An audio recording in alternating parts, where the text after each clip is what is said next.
오늘 이제 39편 마지막 함께 보신 이 구절을 중심으로 눈물은 해독제입니다. 눈물은 해독제입니다라는 제목으로 잠시 은혜를 나누겠습니다. 앞서 우리 1절에서 우리 5절까지 다윗은 고난, 고통 중에 있었는데도 한마디도 하지 않겠다. 그 이유가 무엇이었습니까? 예. 악인들이 자기 앞에 있기 때문에. 악인들 앞에서 여러분이 고난과 고통에 대해서 이렇게 한마디 한마디 하게 되면 여러분 그 악인들은 다윗을 그동안 얼마나 많이 또 조롱하고 또 욕보이는가. 다윗이 어떤 존재인가를 너무 잘 알죠. 다윗은 평생 하나님의 사람이었고 또 하나님의 택함을 받은 또 왕으로 살았습니다. 그런 하나님의 사람이 고통 중에 있다. 이 악인에게는 좋은 이렇게 뭐라 그럴까요? 가십거리가 되겠죠. 그리고 다윗을 조롱하기에 충분하죠. 그래서 다윗은 선한 말조차도 그들에게 한마디도 대꾸하지 않기로 결단합니다. 그럴수록 다윗의 가슴에는 불덩이가 쌓여가고 답답함이 쌓여갔죠. 그리고는 결국엔 하나님 앞에서 자신의 삶의 그 허망함과 허무함 이런 것을 토로했었습니다. 이제 다윗은 계속해서 자신의 인생의 그 허망함, 무의미함 이런 것을 세 가지 차원에서 계속 고백하고 있죠. 우리 6절을 다시 보시면 각 사람은 그림자처럼 다닙니다. 여기서 이제 사람이라고 표현했지만 자기를 두고 하는 말이겠죠. 자기 자신을 보니까 내 삶뿐 아니라 우리 모든 인생 자체가 그림자 같다. 그림자. 여러분 그림자 뭐 이런 게 어떤 의미일까요? 실체가 없다는 뜻도 되겠죠. 이렇게 보이긴 하지만 해가 떴을 때 이렇게 드리워지긴 하지만 잡을 수 없습니다. 저도 초등학교 때 그림자 놀이 해보셨습니까? 예, 내 그림자를 이렇게 밟으려고 이렇게 쫓아가는 놀이 아닙니까? 실체 없는 것이 눈에 자꾸 보이는, 그래서 한번 쫓아가 보지만 계속 쫓아갈수록 달아나는 그런 것이 그림자입니다. 각 사람이 그렇게 그림자처럼 허망하게, 허무하게 그렇게 다닌다. 그 다음 두 번째, 헛된 일로 소란하다. 옛날 성경에는 이제 분요하다 이렇게 돼 있지 않습니까? 헛된 일, 여기서 강조하고 있는 게 헛되다는 거하고 소란스럽다. 좀 바쁘기 바쁜데 우리 그림자를 잡는 것처럼 실체 없는 것을 계속 쫓아가는 인생. 그 마지막에 이제 재물을 쌓으나, 이게 이제 재물이라는 개념이 바로 그런 개념이죠. 그림자 같고 실체 없이 헛된 것. 정말 열심히 살아야 재물을 모을 수 있지 않습니까? 요즘에야 뭐 주식도 있고 또 뭐 돈이 돈을 버는 시대 아닙니까? 가만히 앉아서 정말 많은 돈을 버는 사람이 있지만 정말 육체의 힘든 노동을 해도 손에 잡지 못하는 이 시대는 여러분 지금처럼 이렇게 막 뭐 가만히 있어도 돈을 벌 수 있는 시대가 아니라 열심히 뛰어야 겨우겨우 재물을 쌓습니다. 그렇게 재물을 쌓아놔도 뒤에 보시면 이게 누가 거둘지 누가 쓸지 알지 못한다. 예전에 어떤 목사님이 그러시더라고요. 돈은 쓰는 사람이 임자야. 처음에는 그냥 농담인 줄 알았는데 그런 것 같더라고요. 뭐 나 뭐 은행에 뭐 100억 있어. 뭐 이래봤자 그 무슨 소용이 있냐는 거예요. 그걸 써야 그게 진짜 가치가 있는 거다. 뭐 이런 얘기를 하셨습니다. 재물을 쌓았는데 누가 거둘지 알지 못하는 인생. 한 치 앞도 알지 못한다. 정말 10년 직장 생활, 20년 직장 생활에서 겨우겨우 뭐 모아놨는데 뭐 요즘에야 보험이 잘 돼 있고 또 의료보험 혜택도 받아서 다행이지만 암에 덜컹 걸리면 평생 모아놓은 돈 다 병원에 갖다 주는 거잖아요. 그리고 뒤에 항암 치료에 무슨 치료에 집 한 채 그냥 홀라당 치료비로 사용해 버리죠. 또 뭐 사고 한 번 난다든지 이러면 그걸로 또 하게 되고. 그러니까 인생이 너무 그림자 같고 헛되고 누가 어떻게 사용할지 모르는 재물에 긍긍하고 자기 자신의 모습을 이제 고난 속에서 다윗이 그렇게 하나님 앞에 토로하고 있습니다. 저희들도 왜 잘 될 때는 영원히 내가 든든할 것 같고 우리 직장도 영원할 것 같은데 이제 정년퇴직이 가까이 오고 또 갑자기 사업이 흔들리고 그러면 인생 허무하다 이렇게 느껴지죠. 더군다나 몸까지 아파 보십시오. 그러면 말로 할 수 없는 슬픔과 모든 기반이 다 무너지는 듯한 고통을 오늘 이 다윗처럼 고백하지 않겠습니까? 하나님, 정말 내 인생이 너무 허망합니다. 이렇게 열심히 살아왔는데 남은 건 빚과 병과 이런 고통뿐이다. 정말 제가 만약에 그 입장이 된다고 해도 그런 허무함이 있을 것 같습니다. 여러분 인생에 이런 상황이 닥치면 질병, 고난 또 이런 것들이 닥치면 다윗처럼 허무함을 느끼겠죠. 여러분 허무함을 계속 느끼면 자칫 허무주의로 이렇게 떨어질 가능성이 높습니다. 이게 다 무슨 소용이냐? 이렇게 내가 열심히 살았는데 이게 다 소용이 없다는 등 부질없다는 등 이렇게 허무함으로 빠지게 되어 있습니다. 그런 경험 아마 살아오시면서 한두 번 이상은 경험하셨으리라 생각을 합니다. 다윗도 그런 허무주의로 빠질 수 있었지만 오히려 다윗은 7절을 보시죠. 주여 이제 내가 이런 상황에서 무엇을 해야 되겠습니까? 질문을 드리고 뒤에 보십시오. 나의 소망은 주께 있습니다. 나의 소망을 주님께 그래도 내가 두겠습니다. 마치 욥처럼 모든 걸 잃어버린 그 욥 앞에 부인도 하나님을 저주하고 그냥 죽으라고 할 정도로 정말 아무런 소망이 없어 보이는 그런 상황에 욥이 뭐라고 얘기합니까? 그래도 하나님, 그래도 하나님. 그 소망을 하나님께 두고 놓지 않았던 것처럼 다윗도 자신의 소망을 가지고 주를 바라보고 있습니다. 여러분 성도들에게 사실 이 부분이 중요합니다. 성도라고 해서 고난이 비껴가는 것 아니고 질병이 비껴가는 것 아니고 실패가 피해가는 것이 아닙니다. 성도 역시 똑같이 고난과 고통을 당하고 인생의 허무함과 무상함을 느끼게 되죠.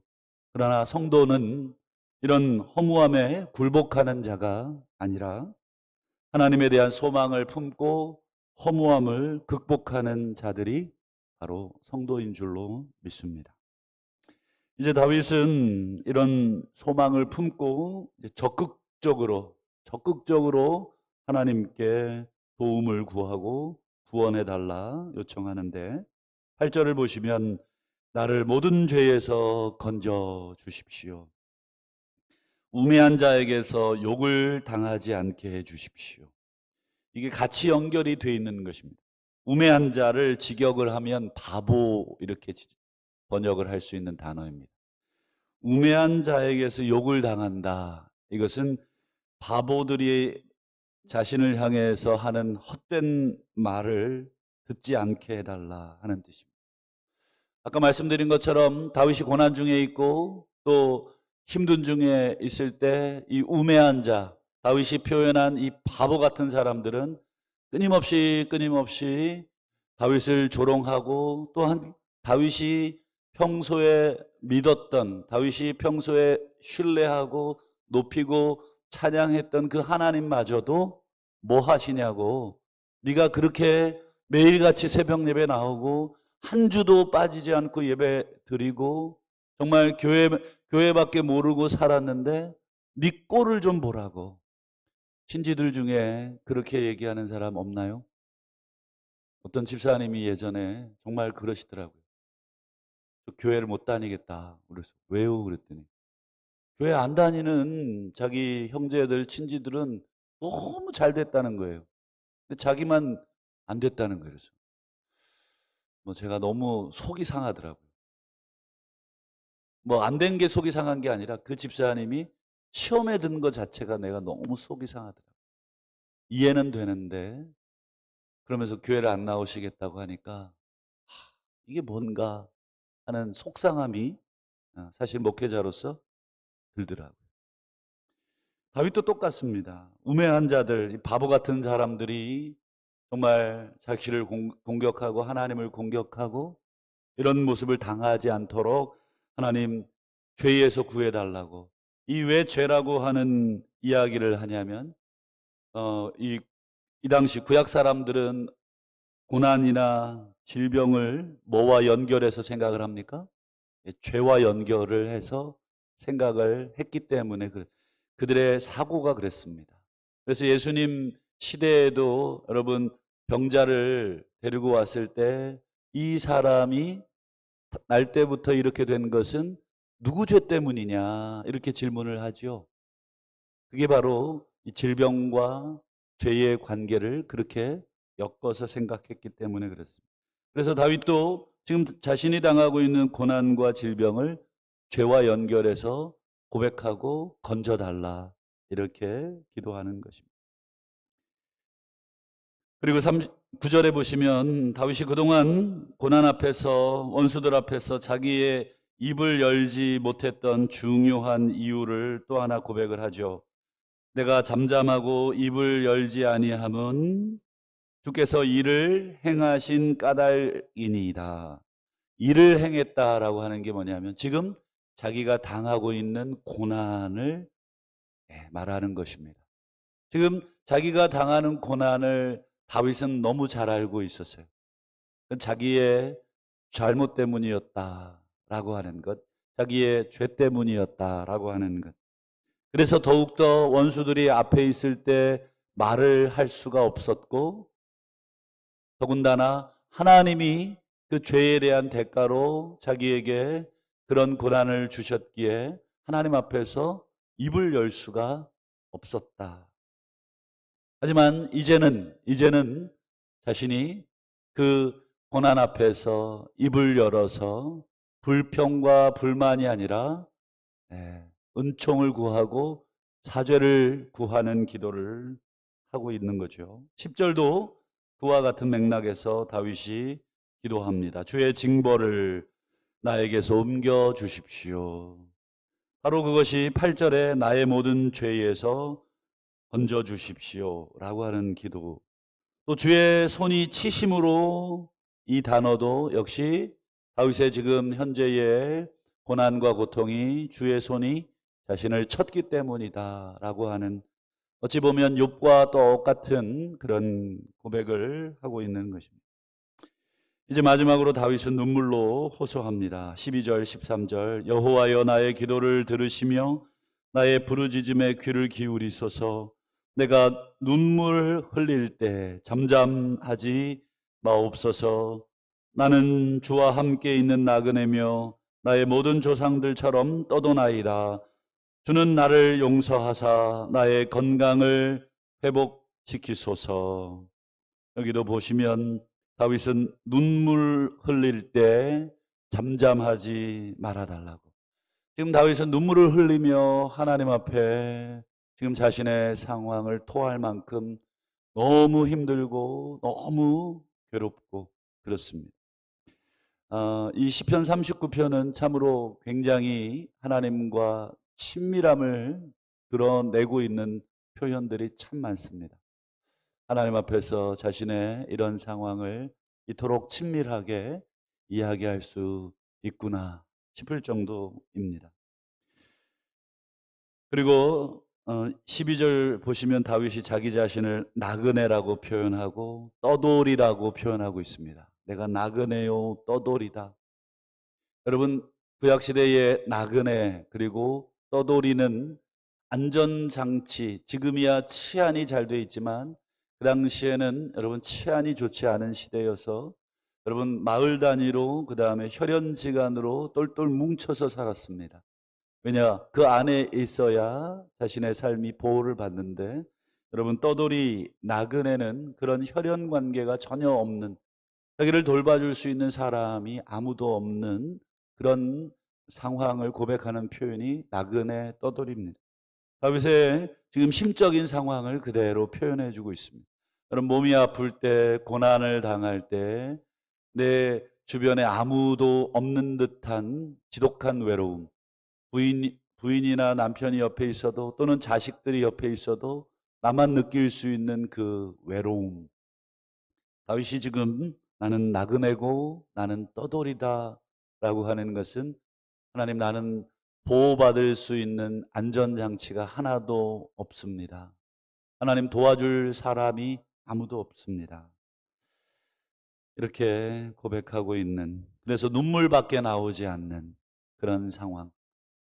육적으로 외롭고 정서적으로 외롭고 모든 면에서 외로울 때 여러분 나오는 그 눈물, 기도하는데 나오는 그 눈물은 주께서 귀하게 보시는 눈물이고 그 눈물이야말로 우리 마음속에 있는 모든 죄악들을 해독시켜주는 해독제입니다.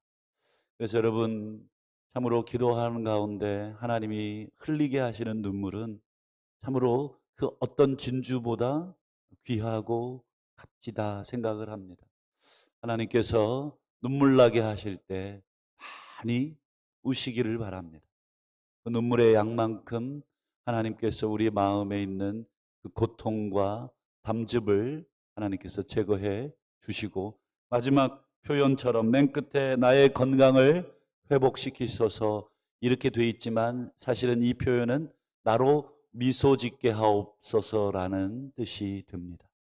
눈물을 흘리고 나면 마음속에 고통이 다 빠지고 어떻게 됩니까? 하나님께서 웃게 해 주시는 것입니다. 하나님 내가 울겠습니다. 이 고통 앞에 울겠습니다. 하나님 이 울음을 보시고 나로 미소 짓게 웃음을 짓게 다시 회복을 시켜 주시옵소서. 여러분 현재 당하고 있는 여러 가지 육체적인 또 정서적인 경제적인 또 여러 가지 상황적인 고통이 무엇인지 모르지만 하나님 앞에서 우셔야 합니다. 하나님께서 울라고 또 우리에게 그런 고통을 주고 계신지도 모르겠습니다. 울 때에 하나님께서 웃게 하시는 그런 역사를 이루실 줄로 믿고 이번 한 주간도 주 앞에 어려움 속에 많이 눈물로 나아가실 수 있기를 주의 이름으로 축원합니다. 기도하겠습니다. 주신 말씀 붙들고 기도하시고 고통이 있으시거든 주 앞에 아뢰시고 또 가정을 위해 자녀를 위해서 기도하시고 또 우리 교회를 위해 기도하실 때 우리 교회학교 여름 성경학교 수련회 자녀들을 위해서 특별히 기도해 주시기를 바랍니다. 또 가지고 올라오신 개인의 기도의 제목으로 시간이 되실 때까지 기도하시다가 자유롭게 돌아가시기를 바랍니다. 우리 주여 한번 간절하게 부르고 기도합니다. 주여 아버지